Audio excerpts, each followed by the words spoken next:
The New Money Show, hosted by Adrian Mankapan, exclusive to Corp Radio. Tune to the business frequency.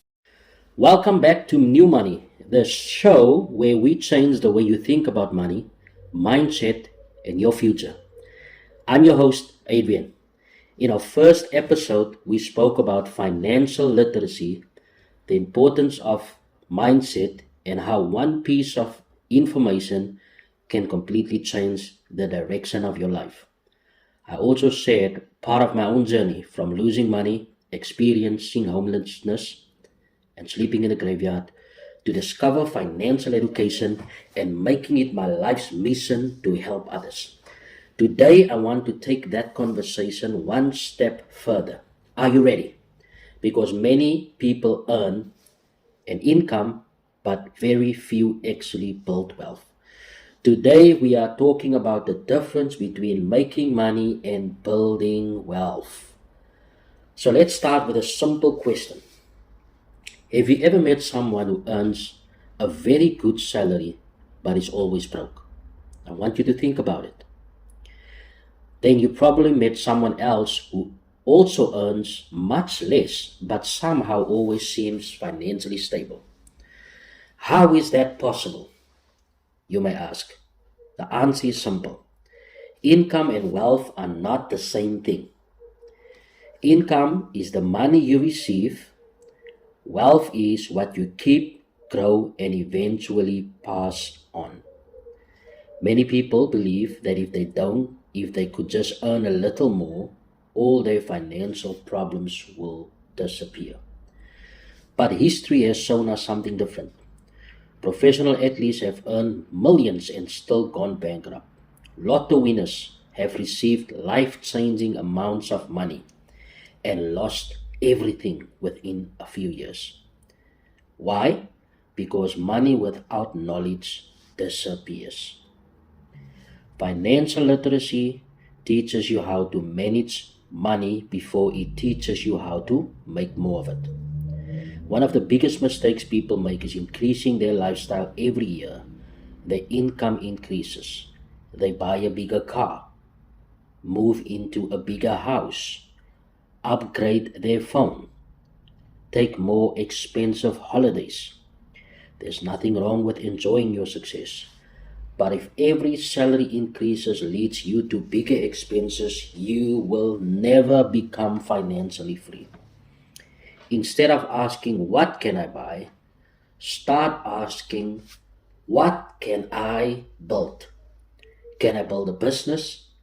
Can I build an investment portfolio? Can I build multiple streams of income? Can I build a skill that increases my value? Because wealth is built intentionally.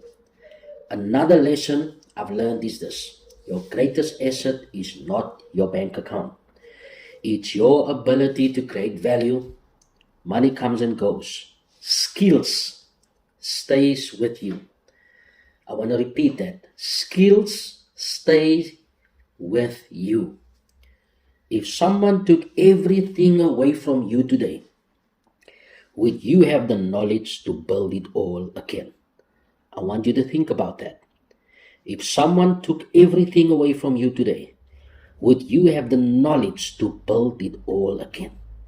That's the question worth thinking about. This is why I constantly encourage people to invest in themselves. And you can invest in yourself by reading books, attending seminars, learn new skills, develop your communication, improve your sales abilities, understand technology, learn about artificial intelligence, study financial markets. Every new skill increases your value in the marketplace. And the more value you create, the more opportunities you attract. If you want to become successful, increase your value. Pursue value.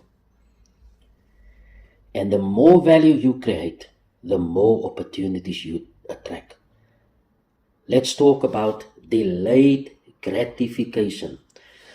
We live in a world where everyone wants instant success, instant money, instant results, instant wealth. But real wealth takes time. Just like planting a tree. You don't plant the seed today and expect shade tomorrow. You water it, you protect it, you stay patient. Eventually, the tree grows. Your finances work the same way. Every good financial decision you make today is planting a seed for your future. You just need to stop comparing your journey with everyone else. Small investments, small savings, learning consistently, building discipline. Over time, those small decisions become something much bigger.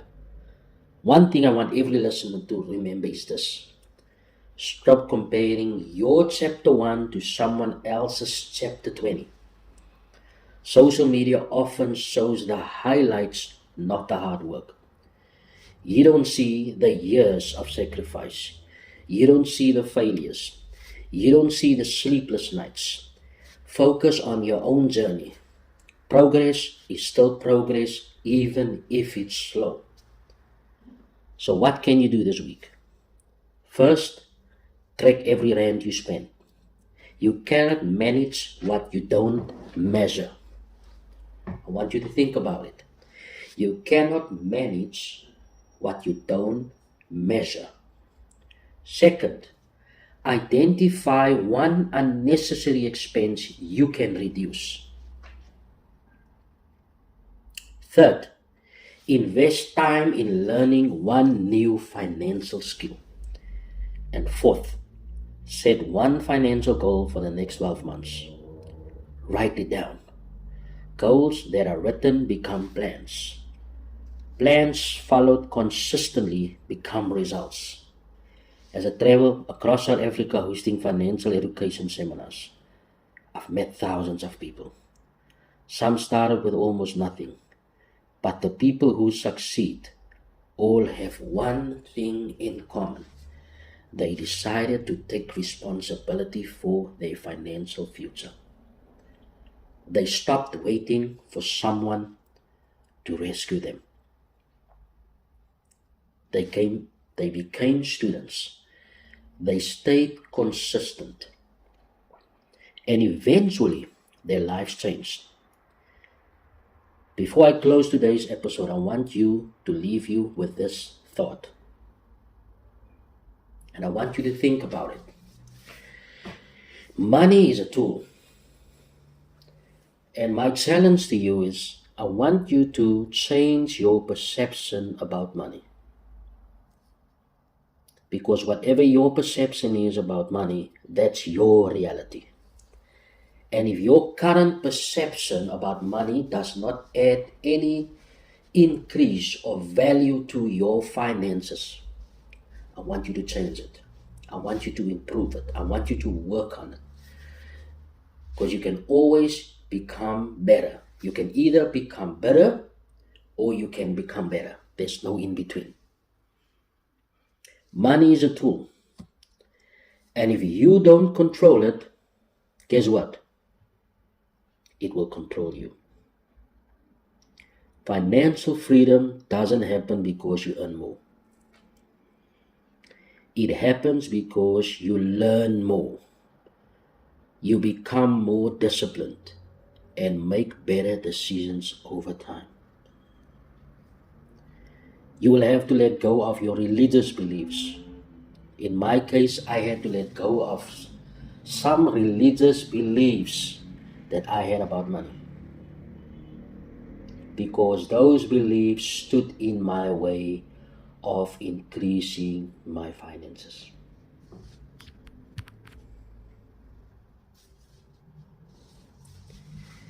It happens because you learn more, become more disciplined, and make better decisions over time. Not instantly, over time. I want you to know that you need to be patient. because this will take time. Someone else might take longer for someone else. For someone else, it may not take that long. But focus on your journey. Thank you for joining me on another episode of New Money.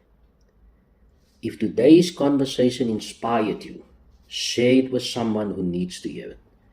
Remember, financial literacy isn't just about making money. It's more than just making money. And that's what I thought when I started out on this journey. I thought it's just knowledge. It's just about making money. No, it's more than that. It's about creating choices. It's about creating choices. It's about putting yourself in a position of success. It's building freedom and leaving a legacy.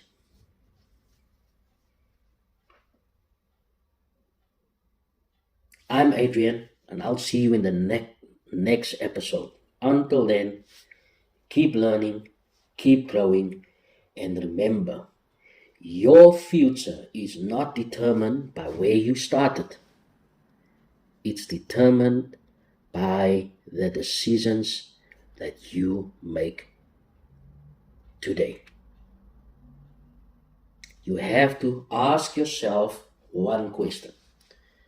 Are you going to do it one day, or is today day one?